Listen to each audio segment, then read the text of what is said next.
Hello, friend. This week, my guest is Miyoko Schinner, an absolute titan of industry. You have likely eaten the vegan cheese or butter that bears her name, but she doesn't want to be known for that. She wants to be known for her compassion toward humans and animals. And she just shared one powerful lesson after another. Be sure to stay till the end because she talks about her advice to aspiring entrepreneurs and how to reinvent yourself at any age. As a matter of fact, this might be a good one to share with a friend or a parent. And don't forget, you can watch my interviews on YouTube or Spotify. Leave a comment. I will absolutely answer you back. Or feel free to email me at lauren@agelikeabadassmother.com. And we have so many great interviews coming up, including the Vagina Coach and Shane Martin of Shane and Simple. So be sure to subscribe or follow the podcast so you don't miss a thing. And thank you for your continued support. You mean the world to me. Hi, friends. I'm Lauren Bernick, and I'm flipping the script about growing older. My guests have been influencers since before that was even a thing. Welcome to the Anti-Aging Podcast. Welcome to Age Like a Badass Mother. Miyoko Schinner is an award-winning chef, author, entrepreneur, and speaker. She founded Miyoko's Creamery, one of the leading alternative dairy producers, and is often credited for bringing vegan cheese to mainstream audiences. She's also the founder of the nonprofit Rancho Compasión, a farmed animal sanctuary and education center for school-aged youth. She is currently a lecturer at UC Berkeley's Haas School of Business. Miyoko is the author of 6 cookbooks, including the best-selling The Homemade Vegan Pantry and the book credited for launching the vegan cheese revolution, Artisan Vegan Cheese. Her 7th book, The Homemade Vegan Creamery, is slated to come out in 2025. She co-hosted a vegan cooking show on PBS called Vegan Mashup that aired for 3 seasons. She currently hosts a new YouTube cooking channel called The Vegan Good Life with Miyoko and was featured in a 4-part Netflix series, You Are What You Eat, The Twin Experiment. Calling herself an Epicurean activist, she has worked tirelessly for over 30 years to reimagine a food system built on sustainability, equity, and compassion for animals. Her popular cookbooks, products, and thought leadership have inspired people across the globe to reconsider their food choices and take personal joy and responsibility in helping to participate in a better food system. Miyoko has been recognized by major media outlets as a cultural icon and food innovator and was named to the coveted inaugural list of Forbes 50 over 50, a game changer by Food and Wine magazine, and a vegan revolutionary by UN Women. Miyoko has 3 grown children and resides in West Marin with her dogs, cats, and over 100 animals of Rancho Compasión. Please welcome Miyoko Schinner. Oh my gosh. Oh, well, I'm thank s- you so much, Lauren. That was a, I don't know, every time when I hear an intro like that, I go, who's that person? I know. A lot of people say that. And Victoria Moran said that everybody should get an intro. Like every time you walk in the room, it's so great. It's really nice. um, when you hear that, like what stands out? Like, oh my God, I can't believe I accomplished like fill in the blank. What? Well, I think we're at the core, we're just regular human beings. And so when we wake up in the morning, we're not thinking about our accomplishments. We're thinking about the list of things we have to do that day or whatever, but we're not putting accolades on ourselves. And Mhm. so I typically forget those things. And most of the time, I'm thinking about all the things that I haven't done right or all the things that I still need to do. I don't know. I think that's maybe a quality that women have, Mhm. which is why I think we're able to take the focus off of our individual selves and nurture others. If we were Mhm. walking around proud all the time with bravado, look at me, I've done all these things. I don't think we'd be able to spend as much time really caring for others, which Yeah. is a quality that women have, I think. For sure. And I mean, you're so humble, and you have. We're going to talk a little bit about what you have accomplished, but we'll get off of that for a sec. So you were born in Japan, right, and then moved to California when you were like 7, is that right? Yes. Mhm. Did what was that experience like? Did you speak English? Did your parents have jobs lined up? What was that My God. like? I mean, it was very exciting. I thought I was going to the land of progress, and because Japan was still post World War II. Mhm. It wasn't World War II wasn't that long ago. My mother lost her house was bombed. She had to reinvent herself. Mm. Uh, and she lost a brother in the war. He was a pilot. So you grew up with this sort of knowledge. And my mother was a single mom. My father was actually American. He was an American soldier during the occupation. And then he went back to the United States. So she raised me at a time when I was considered what was called an ainoko, or a love child. And so that was that was looked down upon. And yet my mother had to rebuild herself in Japan. So she became an entrepreneur. She started her own stuffed animal business. And I remember waking up every day in the house full of women who were sewing her designs, and so she was, I just thought it was normal for a woman to do that sort of thing. Like, she protected me, made sure that I didn't feel uh, discriminated against, etc. But my father eventually decided to marry my mother and bring her over to the United States. And I thought Mm. this was the land of, I watched the Jetsons on TV in Japan, Oh and I yeah. thought America was going to be like that. And I thought the Japanese were inferior. I mean, this is the thing about race, is that oftentimes either occupied or colonized countries, the people in those countries often look upon the white colonizers or occupiers as the saviors, because we Mm. realize that they're more developed than we are. We're behind. We lost the war. Blah blah blah. And so, I thought America was going to be full of magic. And when I got here, you know, I mean, I thought of myself as sort of a lowly Japanese, and the Americans were just, everyone was blonde and beautiful. And I talk about this in my upcoming book, actually, an introduction of the vegan creamery. But I had dark hair and I was made of soy sauce and miso, while the American kids were made out of light and magic.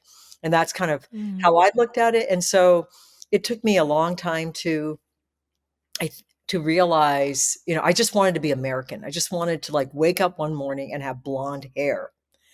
And I think this is just something that a melting pot is wonderful, but as immigrants come into this country, they are beset not only with the prejudice that is bestowed, that is directed towards them, but they have their own issues. Like, they Mhm. also feel substandard or something.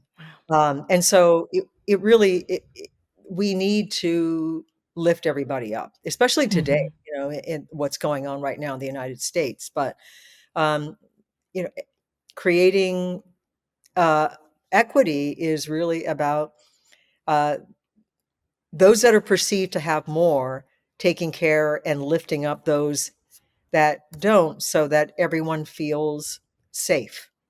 Yeah. I'm not surprised you would say that with having a farm sanctuary and devoting your life to animals and activism. But I want to go back because I found Sorry, maybe I went way off, but it's okay. That's we're just having a conversation. But I mean, I'm so fascinated by the fact that your mom was an entrepreneur and had a stuffed animal business, and um, I guess, do you feel like that's in your DNA, oh, or was it just an example? no, no, it's totally in my DNA. Yeah. So my dad actually, so he brought my mother over, us over, and they And did started. you guys speak English? No, not at all. I mean, my Oh, mother spoke broken English. I spoke no English whatsoever. how did your parents communicate? Did your dad speak Japanese? No, not at all. So my mother learned Oh my English god. eventually. I mean, her English, she spoke, very basic broken English. Mhm. And she studied during World War II, I guess, on her own, and afterwards. So she spoke broken English. She was quite a talented woman. She was incredibly creative, incredibly talented in so many different ways. And they struggled initially after we moved to the United States. We lived in this tiny duplex, and then they built their own business and, I guess achieved the so-called American dream Mm. after a number of years. So I watched both my parents start a business, and I was a little budding entrepreneur from the time I was, 8 years old. I was printing my own neighborhood newspaper and peddling it up and down the street, and always Oh my looking for God. things that I could create and sell. So that was Wow. it was in my DNA, I think. What was your newspaper about? Uh, I mean, just the goings on in the neighborhood. Was It it was like gossip or was it no like community thing? Oakdale Times. I don't remember. My dad bought me for Christmas this little printing set back in whatever it was in the 1960s, and I was so excited, and so I made these. I printed this little newspaper, Oh my God, Miyoko. So you've just it is in your DNA. It's just been there like since the beginning. So I know that you went vegetarian at 12 and that's your mom said what? oh, she She said, oh, she said she's not going to cook for me anymore. Well, first she told me I was going to die, and then she said after a couple of weeks, she said, "I'm not cooking for you anymore." And that was it. It was like, okay, fine. She thought that would convince me to go back to eating meat. And I think what it was in Japan, we didn't eat a lot of meat and we didn't eat dairy. Um, and I had ice cream one time and I thought, oh my God, this was the most incredible food on the planet. I mean, dairy, it just wasn't widely available. And it sure. was a poor country trying to rebuild itself after World War II. So, we just didn't have, yeah, you ate meat once in a while, but it was, you had Right. fish more often because it's a fish country, Yeah. and so when we moved to the United States, because of the government push for the consumption of meat and dairy after World War II through the school lunch program, et cetera, Sure. I, you know, my father made sure that we had meat 3 times a day. And so Oh God. from the time I was like 7 till the age of 12, I was eating tons of meat. And then one day I decided to become vegetarian after I went on a What spurred that on? well, I went on a camping trip, and I was put into the vegetarian group. This is a school camping trip. And after, I don't know, 2 or 3 or 4 days, I don't remember how long the trip was. I came home. I just had made this connection. My mother put pork chops in front of me, and I just couldn't eat it anymore. I was like, "That's not food," and I pushed it That's a away. pig. It was a pig, and that was it. I never looked back. I never ever thought about eating meat again. It was like no big brainer. What just wasn't difficult. And so my mother, I guess it just basically wasn't, it tested to how I was just a determined kid. No matter what it Yeah. was, I was just going to do it. So when she told me she wasn't going to cook for me anymore, um, I just said, fine. And I learned how to cook and I started feeding myself. And I remember, I guess I don't think I had a lot of compassion for people that didn't have that determination because I remember another friend of mine in middle school saying, I want to be a vegetarian, but my mother won't let me. And I'm like, well, why don't you just do it anyway? Just start cooking yourself. And I just didn't have that mindset. Like everyone's different. Everyone's got to be, everyone's on their own journey and you just can't push people. So that was, I think that I was just stubborn, and that was both good and bad. Yeah, served it seems like it served you well. What kind of things did you cook for yourself? Like, did you get cookbooks or did you just make things up or Well, the very first thing I made was a recipe on a little index card from a friend of mine named Jenna, and it was called Jenna's Homemade Soup. And you started out by sautéing an onion, and then you added a can of stewed kidney beans, and then a can of stewed tomatoes, and then you added some whatever herbs you wanted, and then you served that over a bowl of noodles. Hmm. And it was delicious. I loved it. Was it? All right, Anyway, thank you, Jenna. I started having cooking contests at my house.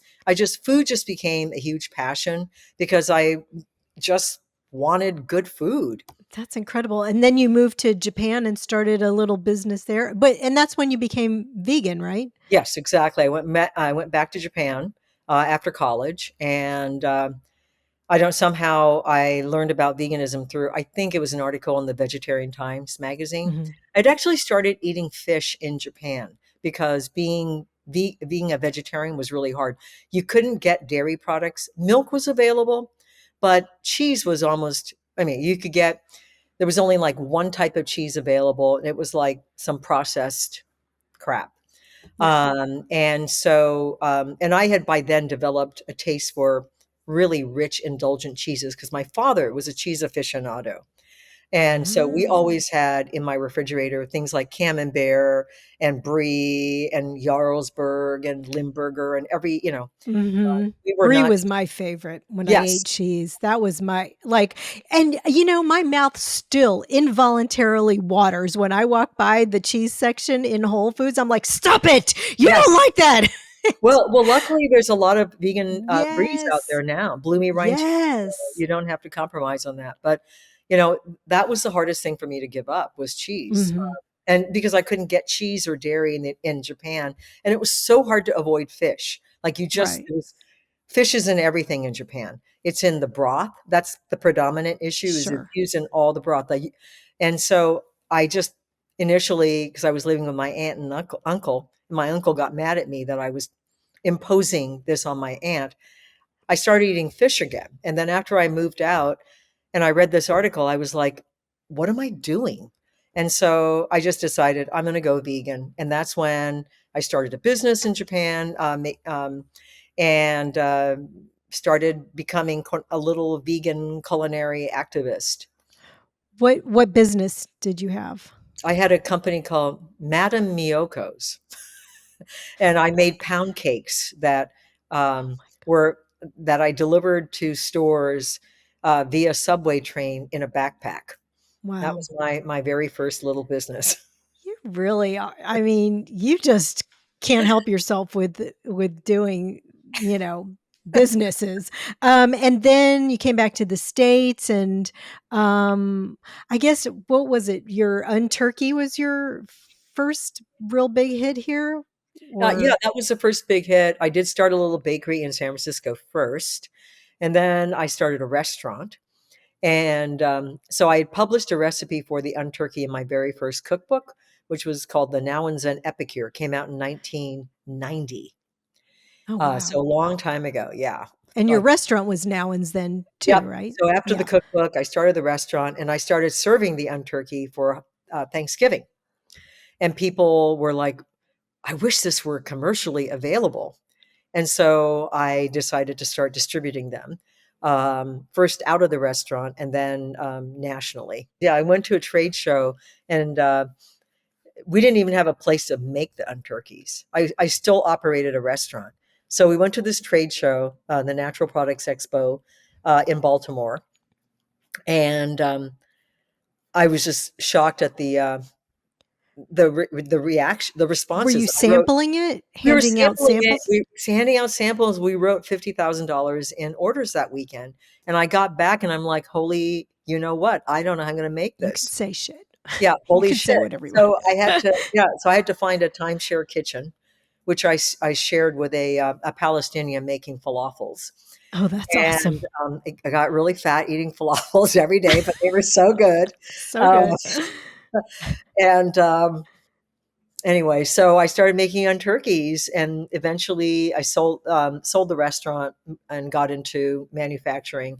And we transitioned to making alternative meats. So we had, in addition to the unturkey, we had the unsteak out, the breast of unchicken, and the unribs. So Oh, we had, wow. yeah. That's incredible. And then how'd you get from that to the cheese? So I sold Now and Zen in 2003, and I was really trying to figure out like, is this? I guess I'm just not good at business. I should never start a food business again. And I took a break, and I got into real estate for a while, believe it or not.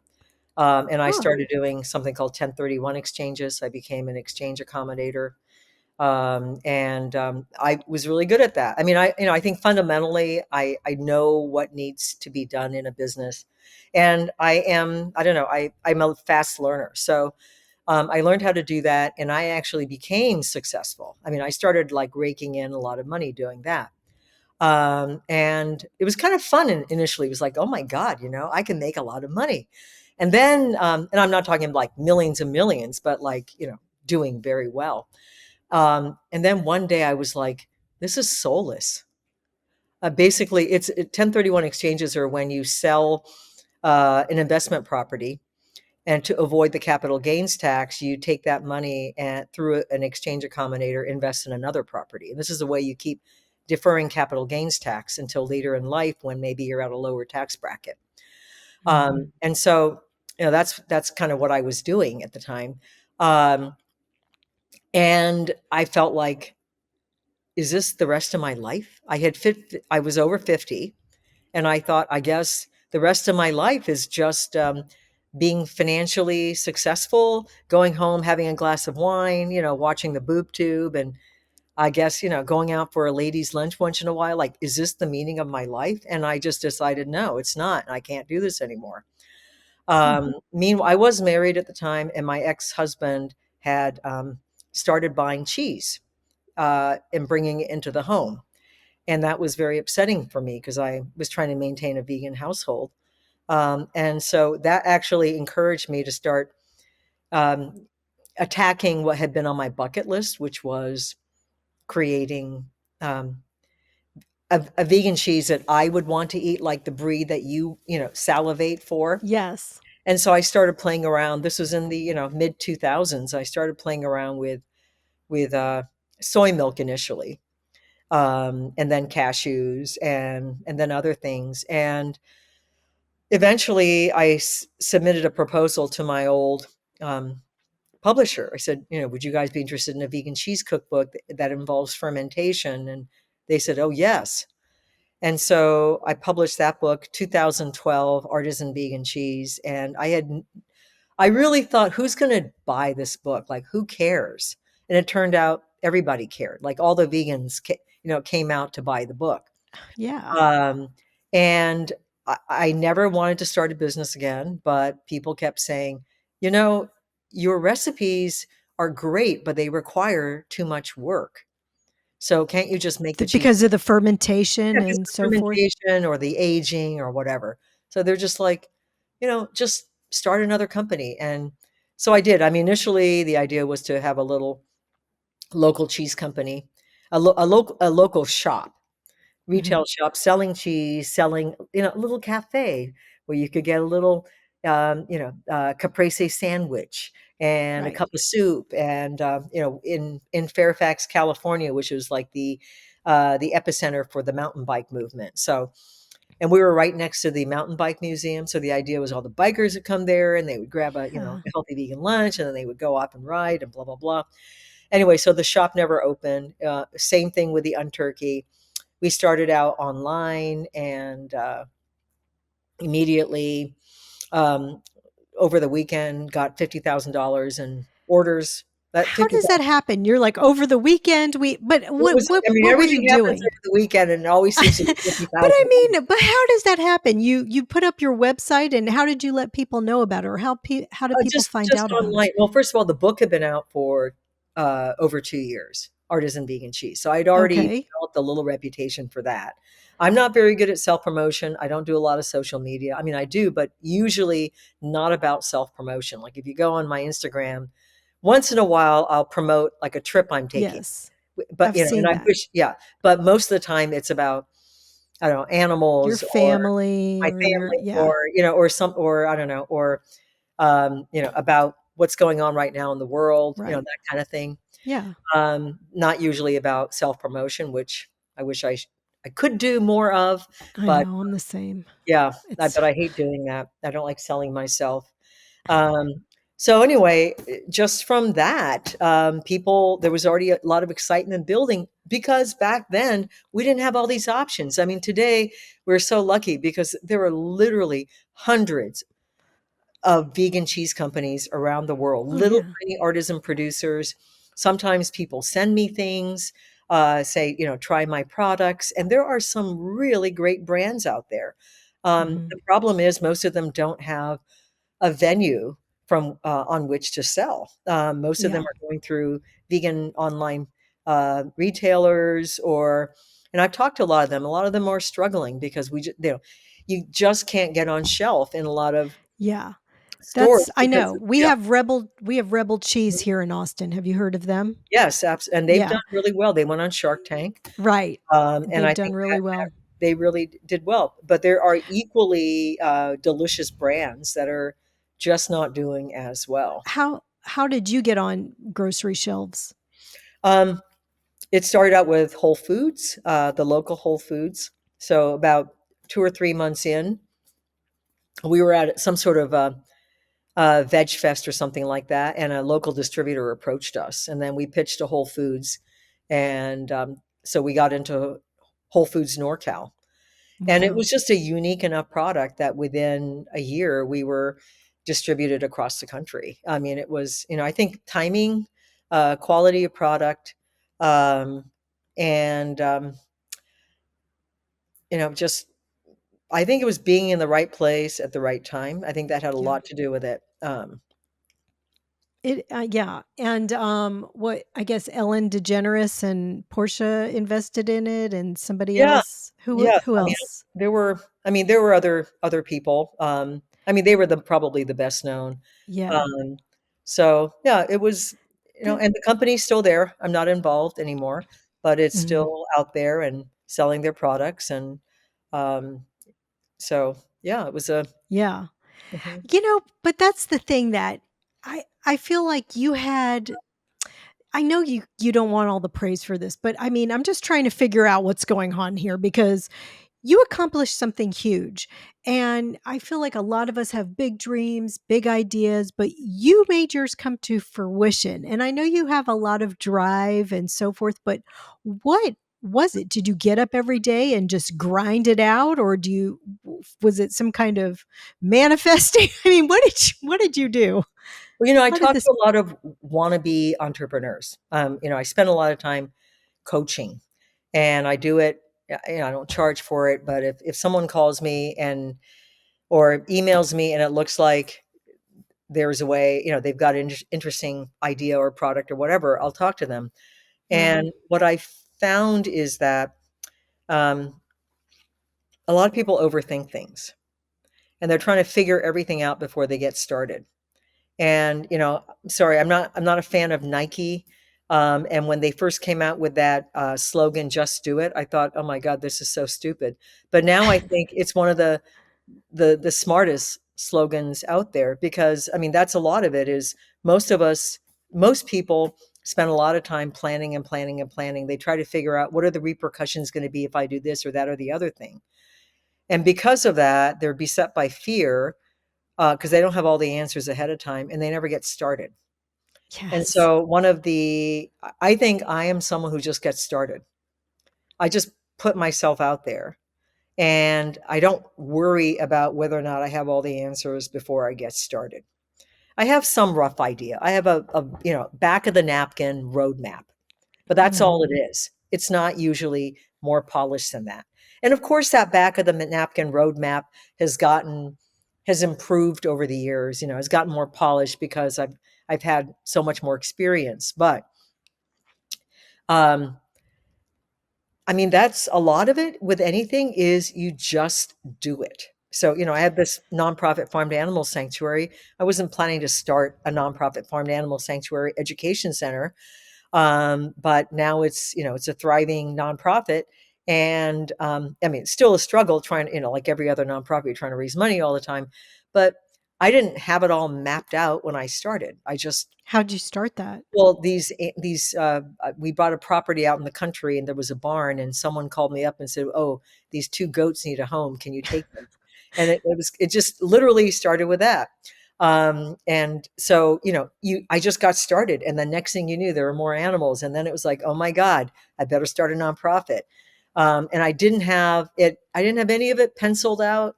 And over time, it grew, and people started showing up to volunteer, and then now it's still small. We have 4 staff members and lots of volunteers. I'm not hands on all the time, except for when llamas fall into the pool, like they did this morning.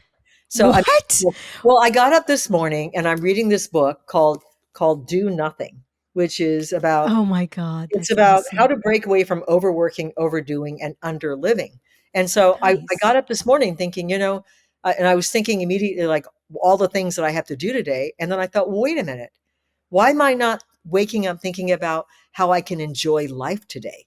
So I Yeah. thought, okay, until this podcast, I'm just going to take the morning off, not check email. I'm just going to sit down with a cup of coffee and read and enjoy life and just let ideas permeate in my head. So I'm sitting here with a cup of coffee looking out in my backyard, and all of a sudden I see this head bobbing in the pool. And I No. realize, oh my God, somehow one of the llamas got into my backyard and fell in the pool. So like it's pouring down rain, and I have to, like, in my pajamas, I rush outside, and the llama is tall enough that, she could have stood up in the pool, but she hadn't realized it. So she's floating on her side and her head keeps going down in the pool.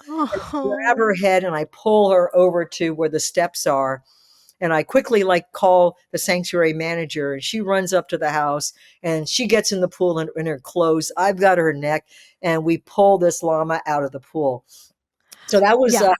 In so I was case there for anybody else has a 9 llama in their pool, that's Yeah, how you get one out. yeah, You have to pull it over to the side and yes. okay, so now we know. Okay, that's crazy. Dude, the llama, that poor thing. Thank God you were home. I know, I know. Well, I realize where she got in. I gotta build a fence so she can't get down there, so anyway. That's insanity. So what kind of animals do you have there? We have everything from, they're all farmed animals, so, any animals that would typically be commoditized, used for food or whatever. So we have cows, pigs, sheep, donkeys, goats, llamas, turkeys, chickens, waterfowl, trying to And remember. people just call you up and say, "Hey, I need a place for my pig," or "I don't want to send it to slaughter anymore," or what? Like, how do Yeah, you? yeah, I mean, in some of those cases, yes. Sometimes, they've come to us from different, paths, but usually, something like that.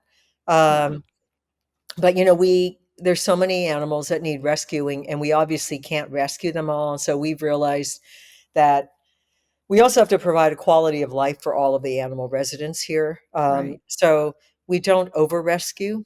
We don't rescue every animal. I mean, we've actually rescued animals from well meaning people who end up creating sort of a hoarding situation Mhm. unintentionally because they just rescue every animal there. Like we took a family of goats one time from these well meaning goat lovers that were trying to save goats.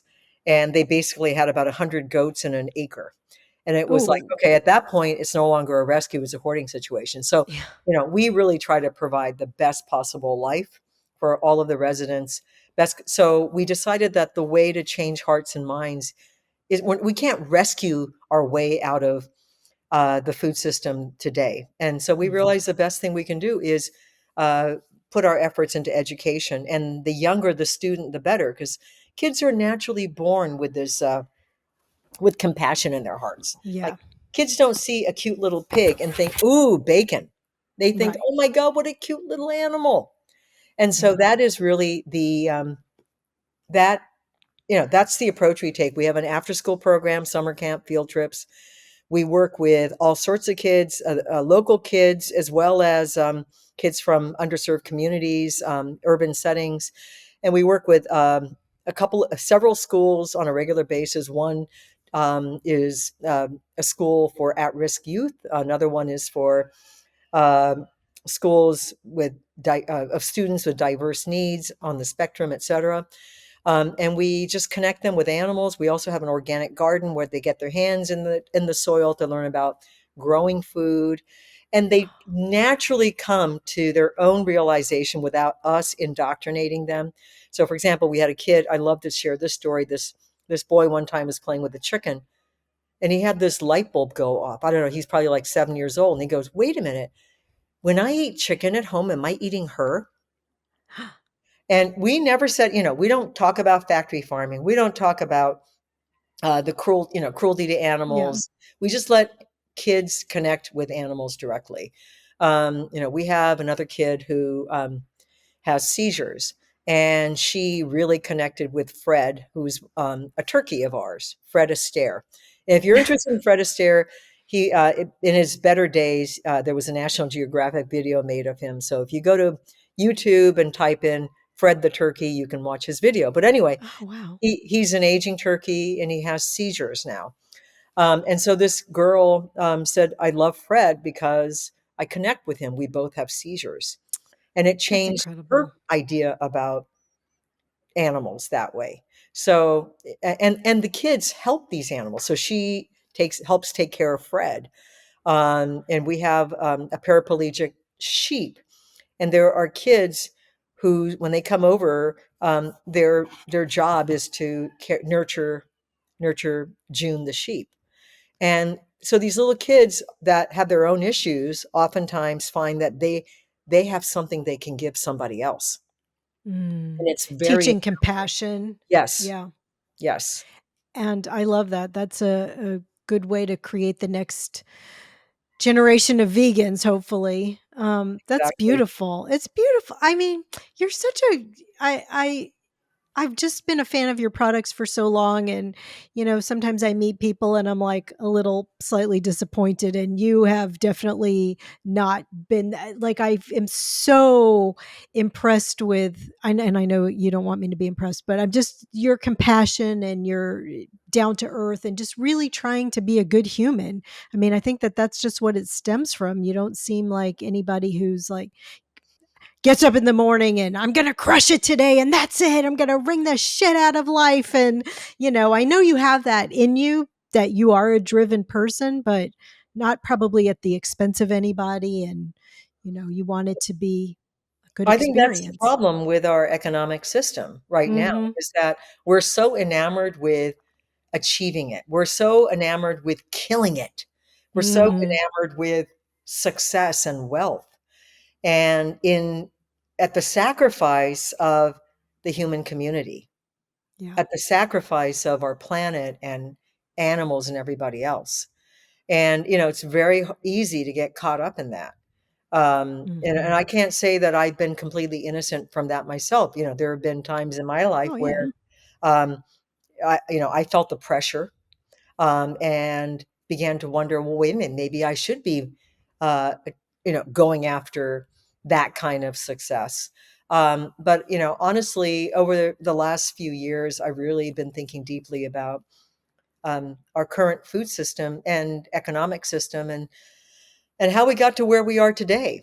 Instead of a handful of people making a killing, we need thousands we need millions of people able to make a living. And that's Yes. the equitable type of economic system that I'm interested in helping to create. How old are you? Can I ask you that? I'm 67. 67 and looking lovely. Yeah, and how do you feel about being 67? Well, I don't feel a whole lot different in some ways. At the same time, I do sense my mortality a lot more. I think, Mm. okay, what do I have? How many more years do I have left? I have 10, 20, 30 years left. So, I realize that. I realize, the same problem that a lot of people have, which is, okay, how do I actually make sure that, I can retire at some point in my life? And when will that be? I don't see that happening anytime soon. Um, but at the same time, and there's little things like, um, my I'm fairly physically active, but I'm still not where I was 10 years ago.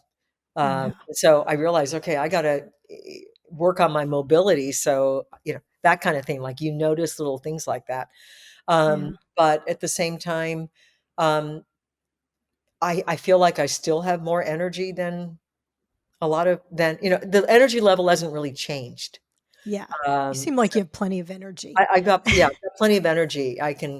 So anyway, um, So and what do you also, see for yourself? Oh, go ahead. oh no, go ahead. No, no. I, w- what do you see for yourself in the future then? So you're 67. I mean, you have some life ahead of you. I do. I'm figuring it out. I started teaching at UC Berkeley. I was really surprised they reached out to me, but I'm delighted. And I am co-instructing a course at the Haas School of Business on plant-centric food systems. And it's really, it's wonderful. I love the opportunity to actually talk about and discuss with my students all the things that I've been thinking about and studying for the past, couple of years, which involves the food system, economics, history of food, history of our economic system, all of that, which I think I kind of overlooked before then. And so this is a wonderful time to be able to do that. Um, I am trying to figure out, well, how do I put uh, the things that I care about today? I feel like we really do need to, from the grassroots level, reinvent the food system. And I'm trying Yes. to figure out, how can I do that in practice? Um, and so I have a lot of ideas. It's not about starting another business. What I do would like to do is, I mean, it might be a type of business that would actually support other businesses, but I want to be able to provide entrepreneurs an opportunity to succeed. I mean, getting on shelf is a difficult thing, the way our system, and it's getting more and more consolidated. I know you have this great tattoo, phenomenally vegan tattoo. That's awesome. I mean, what inspired you to get that tattoo, and then what keeps you young? Tell me those two Okay, things. well, I got the tattoo when I was 60, and I figured, well, I guess it's time to get a tattoo. And Is I that love your it. only one? It's my only one. Yeah, yeah. I And it just says love the phenomenally vegan, and it's on yep, your upper it's on arm. my upper arm. Let me see if I can. Uh, Oh, oh, it's cool. there it is. Oh yeah. Yeah, If you can watch on Spotify or YouTube and see it. yeah. Oh yeah. And so what keeps you young and Um, vibrant? I don't know. I guess. Well, I've been. In some ways, I've been somewhat obsessed with health most of my life. So, Mhm. I've exercised most of my life, and in a part of being vegan. Um, I think I was more of a junk food vegan years ago, many, many, many years ago. Right. I was just like enamored with whatever, you know, processed vegan fast food I could get. And I realized I didn't feel very good. So I think, just being in the kitchen, cooking fresh foods, has partly kept me young. But I, um, I think part of it is just, I don't like being tired. I find that I get depressed when I'm tired, and I love the energy I get from sunlight, and I just want to do things. And Yeah. so I think finding whatever it is that gets you excited about life, um, is what keeps you young. Just so I think it is really a big mindset thing. Um, Mhm. and I think today, when my mother was my age, she was an old lady. Yeah. And, yeah, she grew up during World War II and went through a Oh lot of yeah. stuff, but, she was ready to die, and she did when she was 72. She got cancer and passed away, but, um, she just didn't take care of herself, and she had trouble walking, and, um, I think staying involved, having a reason to live, and making sure you are physically fit. And a lot of people think in order to stay physically fit, you have to go to the gym. And we have to remember that we've had thousands of years of human history when people were physically fit until they died, and they didn't go to the gym, but they Right. didn't sit all day and then go to the gym and work out hard for an hour. And you don't have to Exactly. do that even now. But you do have to stay fit, which means, walking, lifting, um, doing more physical activities. And so Getting a llama out of the pool, a that's llama pretty out of the hard. pool. That's a That'll wear you out. Still trying to picture this. Just wrestling a llama out of the pool. That's so definitely have not heard that one before.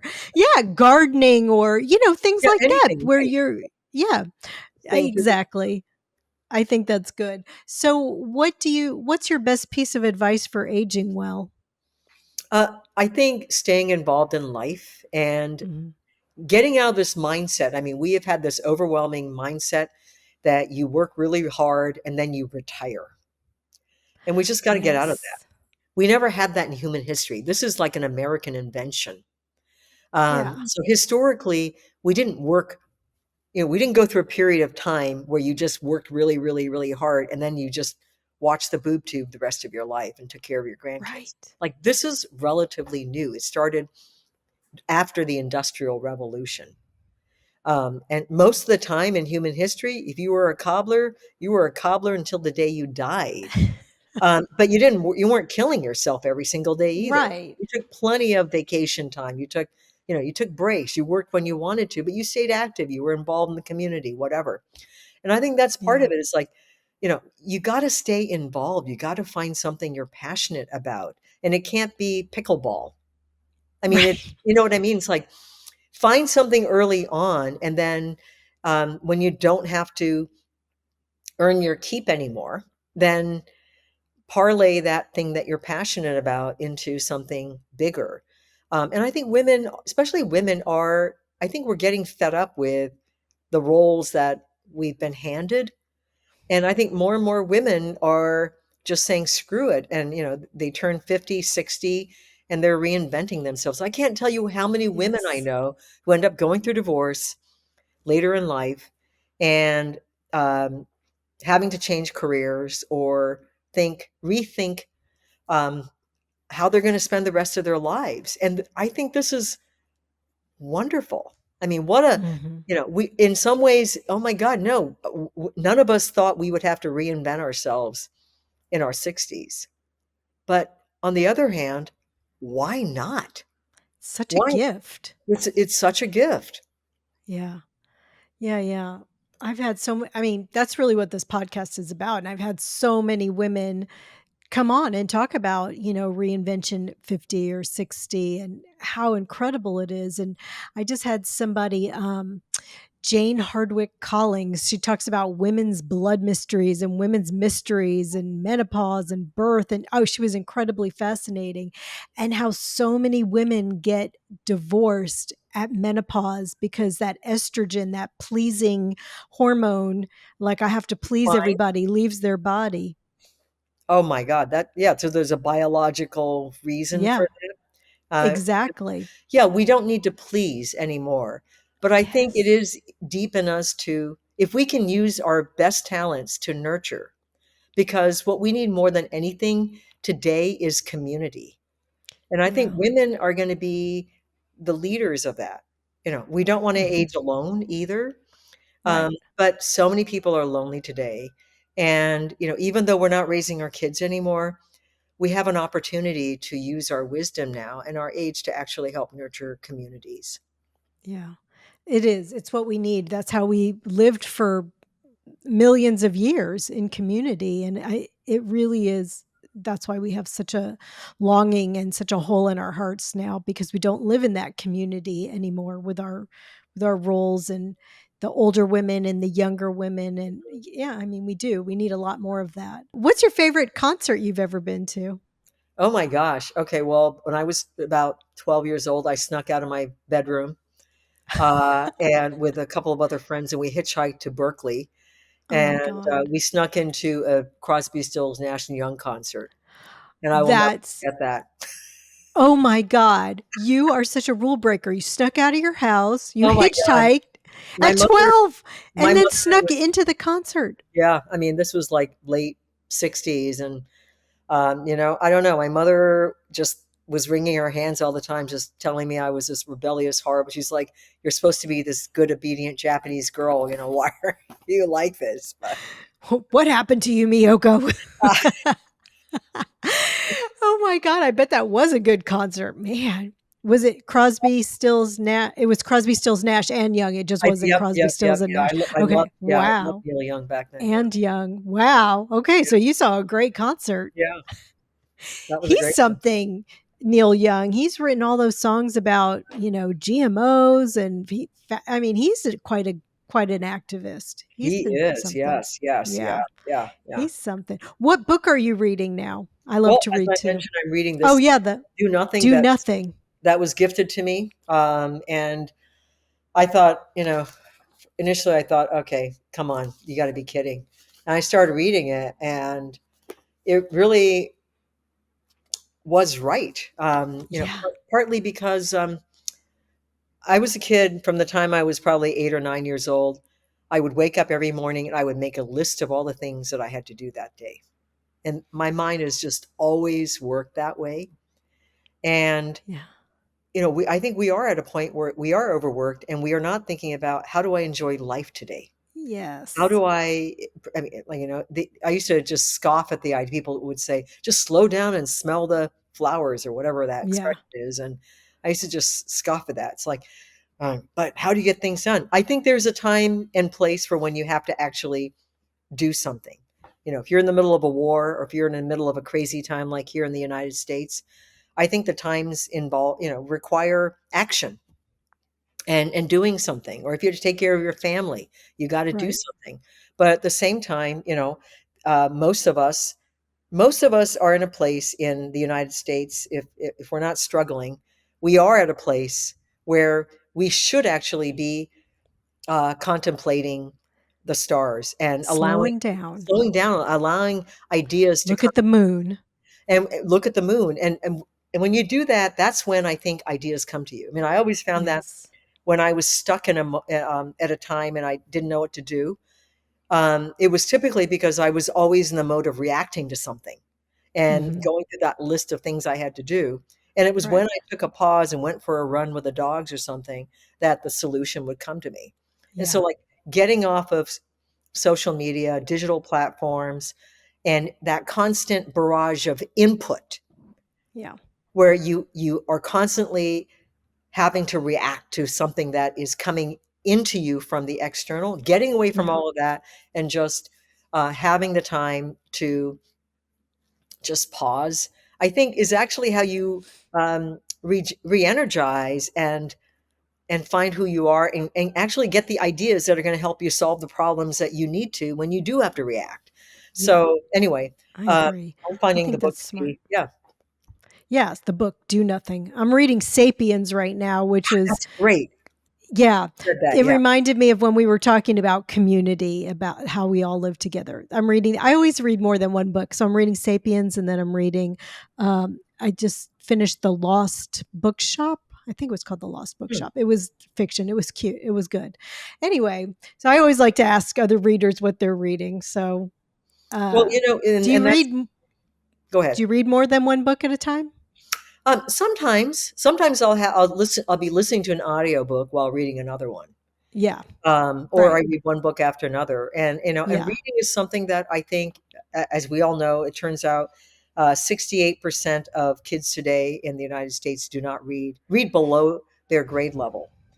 And this is going to largely impact the future. I mean, Hmm. being able to actually read something, a book, requires attention, it Yeah. requires focus, and it requires just just reading skills. Yeah. Critical thinking is developed through a wide range of reading. And Hmm. I am fearful about the future because our kids are losing the ability to read. Yeah. Read and concentrate. So, Mhm.